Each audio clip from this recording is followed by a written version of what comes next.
বিসমিল্লাহির রহমানির রহিম। হে সমস্ত জগতবাসী, ছোট একটা আলোচনা করব আজকে। সেটি হলো, দেখেন, আজকের কথাগুলো বলার উদ্দেশ্য এটাই যে দেখেন, একজন ব্যক্তি একটা পীরের কাছে মুরিদ হয়েছে যে আমার পীরের কাছে এই জিনিসগুলো আছে, তোমার পীরের কাছে নেই। এবং দেখা যায় অন্যথায় বলে বেড়াচ্ছে যে দেখো, যে নবী রাসূলদের চরিত্রের সাথে তোমার ওলিয়া উলিয়াদের মিল নেই। এবং দেখা যায় পয়গম্বর যারা পৃথিবীতে এসেছিল, রাসূলগণ এসেছিল, এদের চরিত্রের সাথে তোমার পীর মুর্শিদের কোনো মিল নেই, এখানে মানা যাবে না। তাহলে এরকম বিষয় দেখেন যে এই পৃথিবীতে দেখা যায় যে কেউ ইঞ্জিনিয়ার, ডাক্তার, কেউ দেখা গেছে যে কি পীর ফকির, কেউ দেখা গেছে সে ব্রহ্মচারী, আবার কেউ বিরাট সংসারী, কেউ জমিদারি, কেউ রাজা বাদশাহ। আসলে যেখানে যেই জায়গায় যেই লোকগুলোর যা কিছু না হলে চলে না, তাদেরকে কিন্তু ফিটিং করা হয়েছে। এখন যদি বলা হয় যে আমি একটা বাঙ্গারির দোকান দিয়েছি, কিংবা আমি একটা মুদি দোকান দিয়েছি, আরেক জমিদার বলতেছে, এই তুই মুদি দোকান করেছিস, দেখ আমি জমিদার হয়ে গেছি।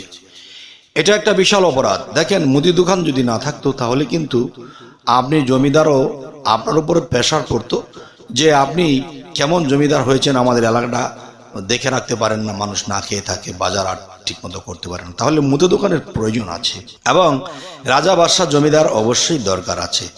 তো এখন দেখা যায় আপনি যত বড় জমিদার হন, রাস্তা দিয়ে যখন হাঁটতেছেন তখন দেখা যায় যে আপনার পায়ের স্যান্ডেল ছিঁড়ে গেছে, স্যান্ডেল নতুন কেনার মতো এখন অবস্থান নেই, কিংবা কোনো দোকান নেই। এখন একটা মুচি সামনে আছে, তাকে আপনি ভালো ব্যবহার করেছেন, সুন্দর ব্যবহার করেছেন, আমার জুতো একটা ছিঁড়িয়ে দাও না। তো আমার কথা হলো যে ওই মুচিরও দরকার আছে। তবে হে সমস্ত জগতবাসী, পৃথিবীর সমস্ত মানুষ ধনী হয়ে গেলে পৃথিবী চলবে না, পৃথিবীর সমস্ত মানুষ গরিব হয়ে গেলে চলবে না। তো আজকের কথাগুলো বলার উদ্দেশ্য হলো কি, আজকের কথাগুলো বলার উদ্দেশ্য এটাই যে দেখেন, একজন ব্যক্তি একটা পীরের কাছে মুরিদ হয়েছে যে আমার পীরের কাছে এই জিনিসগুলো আছে, তোমার পীরের কাছে নেই। এবং দেখা যায় অন্যথায় বলে বেড়াচ্ছে যে দেখো, যে নবী রাসূলদের চরিত্রের সাথে তোমার ওলিয়া উলিয়াদের মিল নেই।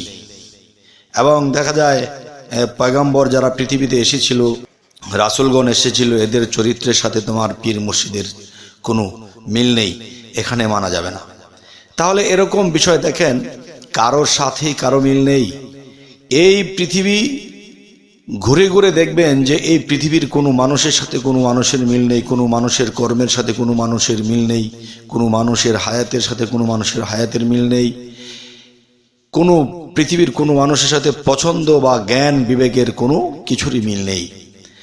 তবে যে কথাটি আমি বলতে চাচ্ছি, দেখেন, যে আমরা যদি ফোনে একটা সিম ভরি, দেখবেন যে আমাকে যে নাম্বারটা দেওয়া হয়েছে সারা বাংলাদেশ ব্যাপী, এই নাম্বারটি আর পাবেন না, চেঞ্জ পাবেন, কিন্তু এই নাম্বার পাবেন না। তাহলে আপনারও নাম্বার আছে, আপনি যদি মানব দেহ নিয়ে আপনি যদি মোবাইল সেট হয়ে থাকেন, তাহলে আপনার মধ্যে সিম আছে, আপনার মধ্যে সেই নাম্বার নেটওয়ার্ক আছে। আর সেই নেটওয়ার্ককে আমরা কানেক্ট করার জন্যই কিন্তু একজন কামিল মুর্শিদের কাছে যাই। তো সেই কামিল মুর্শিদের কাছে গেলে যখন আমরা সেই সাধনগুলো পাই, সেগুলো যদি আমরা নিয়মিত করে যাই, তাহলে দেখা যায় এক সময় কারো না কারো কর্মফল ফলে যায় যে হ্যাঁ, তিনি সাধন সিদ্ধ লাভ করেছে। তখন তার কাছে বিনা তারে আল্লাহর তরফ থেকে খবর আসছে, তিনি যা বলছে তা ফলছে, এবং যাকে যা বলে দেয় তা হয়ে যায়। তার মানে কি, তিনি জেনে জেনে বলছে। তবে হে সমস্ত জগতবাসী, যেমন একদল পীর বলতেছে যে ওহি এলহাম লাগে না, আরেক দল পীর বলতেছে যে আমরা দেহতত্ত্ব জানলেই চলে, আমাদের আর কিচ্ছু লাগে না। আরেক দল বলতেছে স্বপ্ন ব্যাখ্যা করে চলতে হবে, যেহেতু ইউসুফ আলাইহিস সালাম, তার উপরে আল্লাহ একটা মজেজা দান করেছেন, তিনি স্বপ্নের ব্যাখ্যা যাকে যেটা দিতেন তা বাহিরে ফলতে। তাই বলতে চাই যে এক এক নবীকে এক একটা মজেজা দিয়ে পাঠিয়েছে। মুসা আলাইহিস সালামের একটা মজেজা, এরকম ইউসুফ আলাইহিস সালামের একটা মজেজা, হযরত মুহাম্মদ সাল্লাল্লাহু আলাইহি সাল্লামের আলাদা আলাদা। নবীদের সাথে নবীদের কর্ম এবং জ্ঞানের মিল নেই, এবং বেলায়েতের যুগেও এক পীরের সাথে আরেক পীরের মিল নেই। তা বলে কি তিনি পীর নয়? যদি তিনি কামেল হয়, যদি আল্লাহর কাছ থেকে সেই কামাই করে লয়, তবে অবশ্যই মিল আছে। তবে আমি যে কথাটি আজকে আপনাদেরকে বলতে চাচ্ছি সেটি হলো কি, যে মূলত অন্তত পক্ষে যে মুর্শিদের কাছে যাক না কেন এইটুকু পেতে হবে। আমি কে, আমার পরিচয় কি, সেই পরিচয়টি আমার দেহ কোরআনে কোথায় লেখা, এবং কে আমি, আমাকে যে আল্লাহ সৃষ্টি করেছে সেই প্রমাণ আমার দেহ কোরআনের মধ্যে কোথায় লেখা। আমার মধ্যে যে শয়তান কোন জায়গায় বসে আমাকে ঘোরাচ্ছে তাকেও দেখে নেওয়ার দরকার, আর না হয়তো আমাকে সে ধোঁকা দিতেই থাকবে।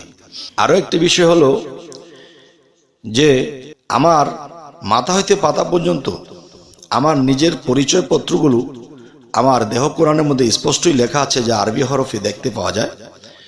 তো আল্লাহর পরিচয়, শয়তানের পরিচয়, নিজ পরিচয়, এবং আমার মধ্যে বিসমিল্লাহর পরিচয়, আমার মধ্যে কালেমার পরিচয়, এই পরিচয়গুলো নিয়ে যেদিন আমি বায়াত গ্রহণ করব সেদিনই যথেষ্ট। এরপরে স্পষ্ট মুর্শিদ আপনাকে যে সাধনাগুলো দিবে সেগুলো করবেন, ইনশাল্লাহ আল্লাহ পর্যন্ত পৌঁছাবেন, এবং আল্লাহর কাছ থেকে আপনার পর্যন্ত যখন লিঙ্ক হয়ে যাবে তখন আপনার মধ্যে সেই খবর পেতে থাকবেন। ইহকাল পরকাল সর্ব জায়গায় হবে, আপনি জয় হয়ে যাবেন।